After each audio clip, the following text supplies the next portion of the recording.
Assalamualaikum warahmatullahi wabarakatuh. Selamat pagi teman-teman semuanya. Semoga kita dalam keadaan sehat walafiat. Pada kesempatan ini, kami akan mempresentasikan yang berjudul materi Perencanaan Sumber Daya Manusia Internasional dan Manajemen Sumber Daya Manusia Internasional pada Tren di Masa Depan. Pada kesempatan ini juga, kami mempresentasikan ini sebagai syarat untuk melaksanakan kegiatan UAS pada mata kuliah Manajemen Bisnis Internasional dengan dosen pengampu Bapak Alem Kusumah Esos MM PhD CVRM selaku dosen Manajemen Bisnis Internasional. Izin memperkenalkan diri, perkenalkan nama saya Arjuna Dinanda dengan NIM 2003044267. Saya sebagai moderator presentasi dan juga ada teman-teman saya yaitu sebagai berikut. Assalamualaikum warahmatullahi wabarakatuh. Perkenalkan, nama saya Dimas Mehendra Putra, NIM 2003042559. Assalamualaikum warahmatullahi wabarakatuh. Perkenalkan, nama saya Nimas Karin dengan NIM 200304264. Assalamualaikum warahmatullahi wabarakatuh. Perkenalkan, nama saya Ariska Fadilah dengan NIM 200304256. Perkenalkan, nama saya Indah Revianti, NIM 203042262. Sekian perkenalan dari kelompok kami, langsung saja masuk ke materi yang pertama yaitu tentang sebagai berikut.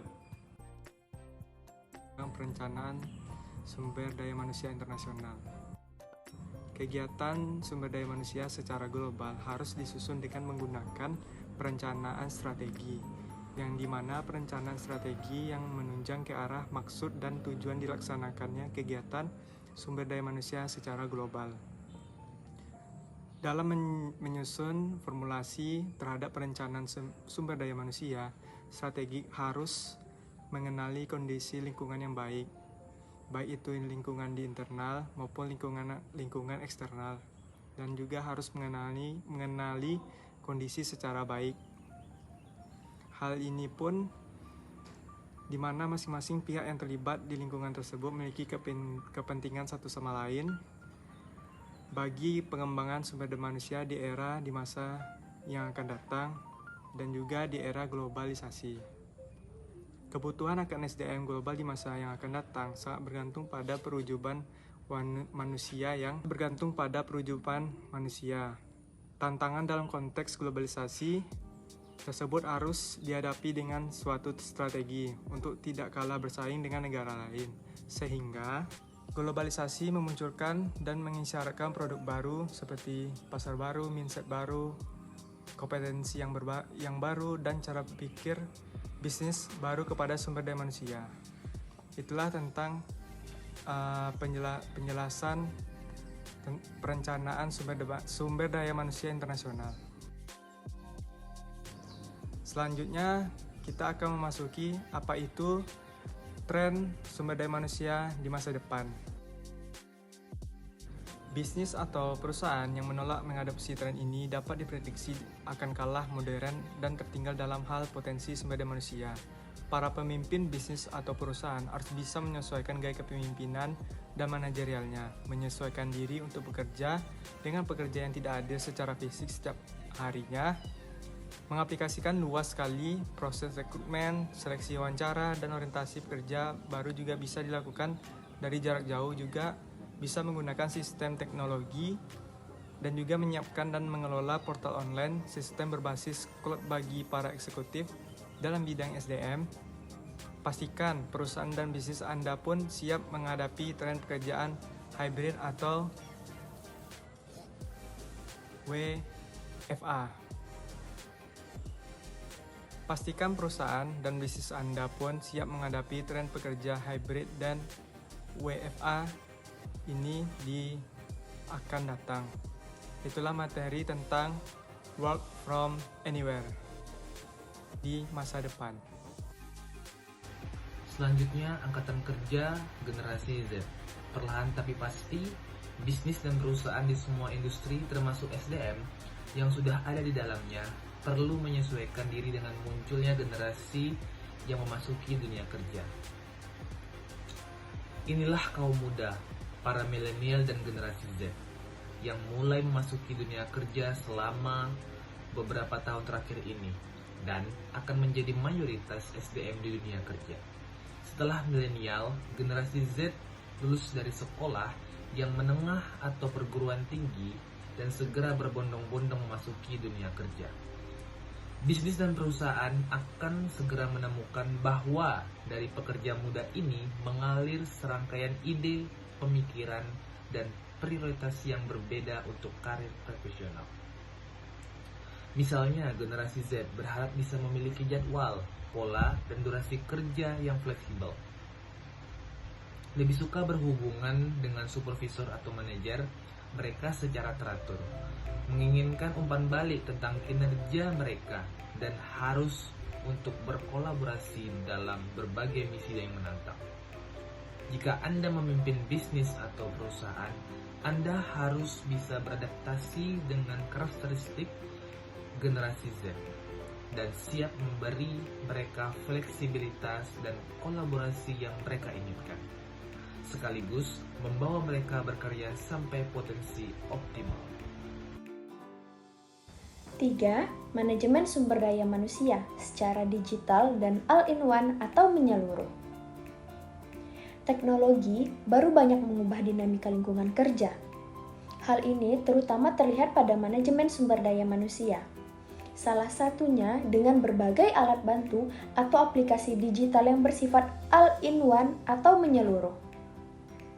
Aplikasi manajemen sumber daya manusia yang demikian membantu meningkatkan keterlibatan dan produktivitas, menawarkan transparansi, menawarkan data yang real time, sehingga dapat mempermudah pengambilan keputusan yang tepat, dan bahkan dapat meningkatkan kualitas kerja. Adapun beberapa fungsi yang biasanya dapat dilakukan dengan aplikasi ini ialah yang pertama, fasilitasi program orientasi para pekerja baru.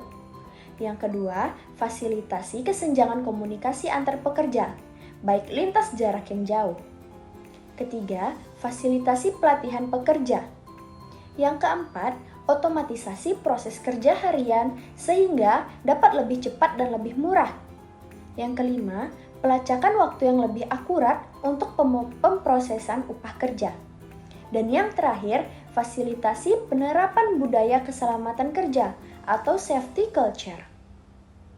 Dengan menggunakan aplikasi manajemen sumber daya manusia semacam ini, akan dapat meningkatkan daya saing perusahaan sehingga bisa lebih berkualitas, lebih cepat, dan lebih efisien. Baiklah, di sini saya akan menjelaskan materi rekrutmen dengan AI atau bisa disebut dengan Artificial Intelligence.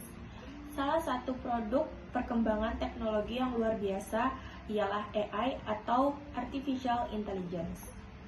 Dengan AI, cara-cara melakukan rekrutmen, wawancara, serta seleksi kandidat pekerja akan jauh lebih berubah. Kini makin banyak bisnis dan perusahaan yang mulai menggunakan AI sebagai bagian dari tugas sehari-hari mereka. Dan tren ini akan terus berkembang di masa depan atau di masa yang akan datang. AI akan membantu menyaring kualifikasi kandidat seperti pekerja yang cocok secara cerdas dan juga akurat. Sekaligus menyeleksi dari kandidat-kandidat itu yang mana dilayak direkrut dengan algoritma pengelolaan data.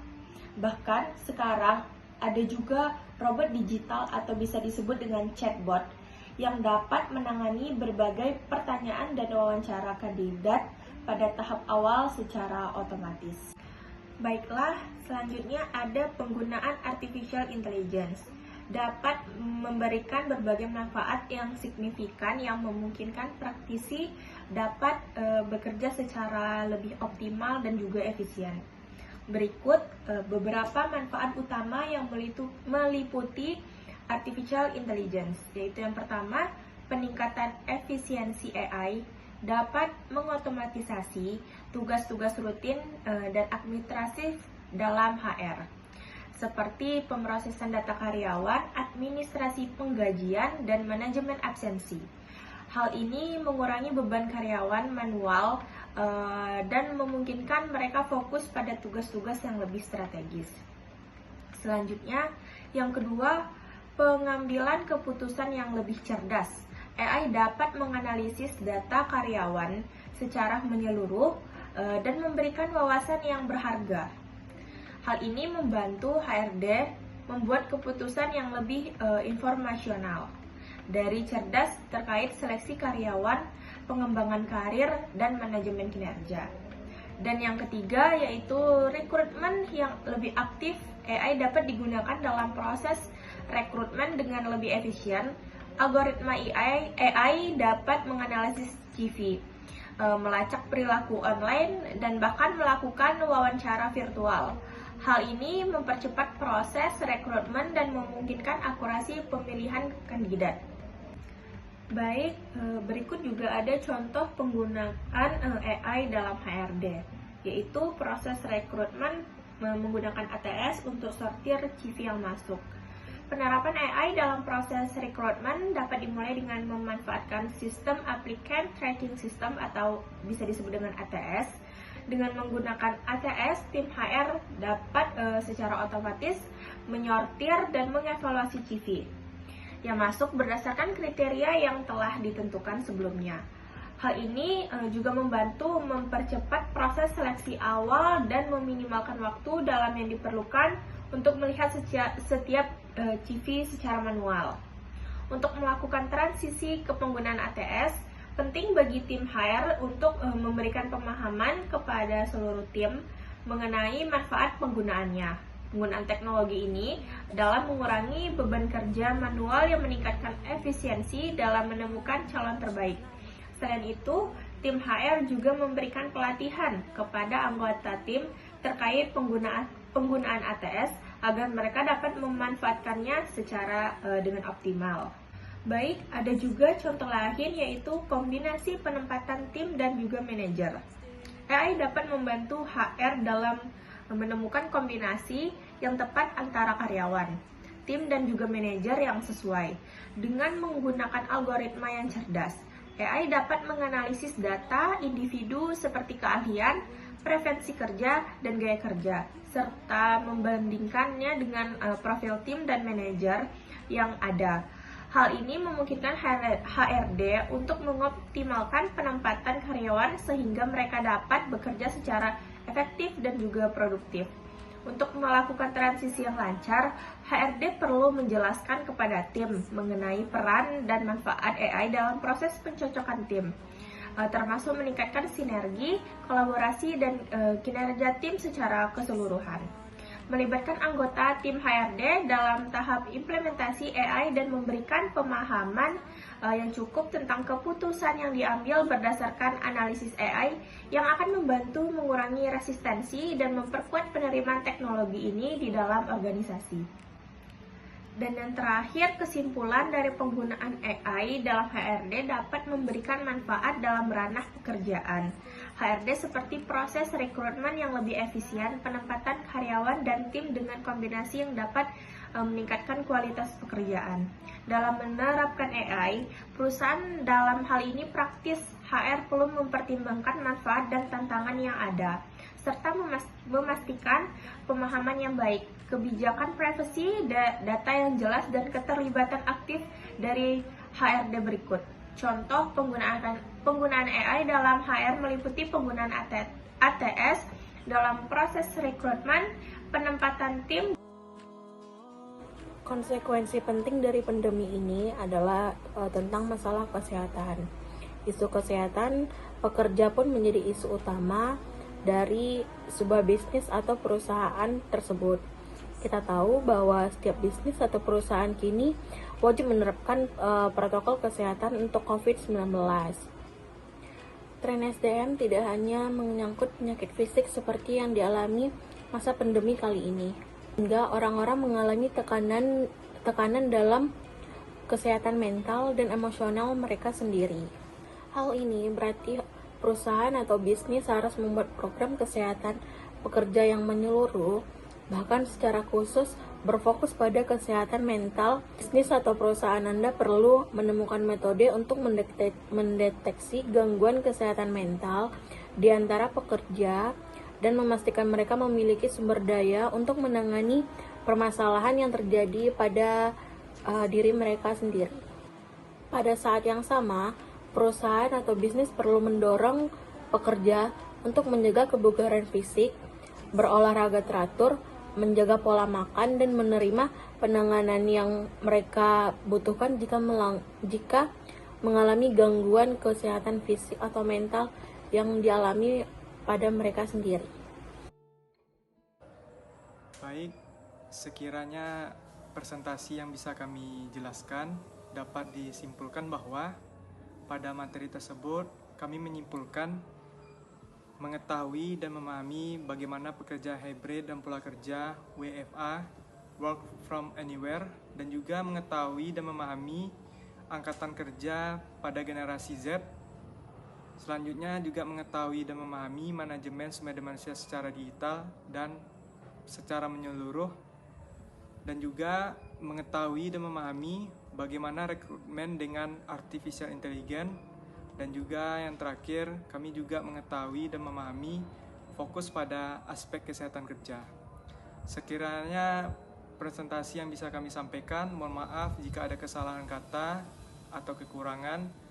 Saya selaku ketua kelompok dan juga moderator, saya akhiri. Wabillahi taufiq wal hidayah. Wassalamualaikum warahmatullahi wabarakatuh. Selamat pagi semuanya, tetap semangat.